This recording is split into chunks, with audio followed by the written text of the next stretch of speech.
დედამიწის ბიოსფერო იმ ყველა ინგრედიენტს შეიცავს, რომელიც სიცოცხლის არსებობისთვისაა საჭირო. თხევად წყალს, ენერგიის მინიმუმ 1 წყაროს და ბიოლოგიურად სასარგებლო ელემენტებისა და მოლეკულების ერთიანობას.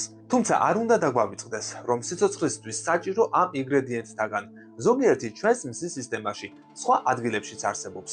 ამის ნათელი მაგალითია ახლახან გაკეთებული აღმოჩენა.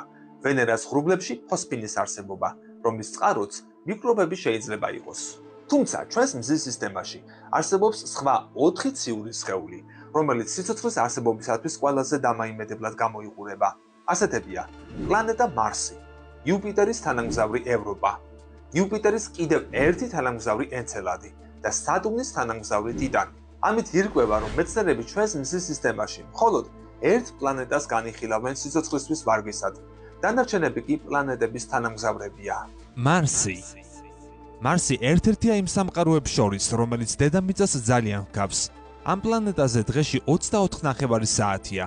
პოლუსებზე არსებული ყინულები კი სეზონების ცვლილებასთან ერთად იზრდება და მცირდება.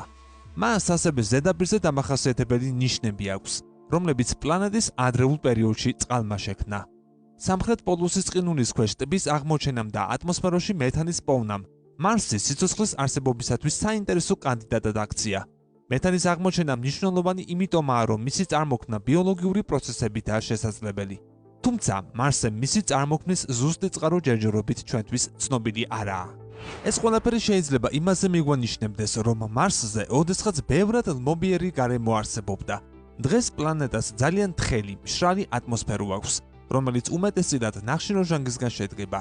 ეს ატმოსფერო მას მზისა და კოსმოსური რადიაციისგან ძალიან მცირედ იცავს. თუკი მარსმა ზედაპირის ქვეშ წყლის აუზების შენარჩუნება მოახერხა, მასზე სიცოცხლე ახლაც კი შეიძლება არსებობდეს.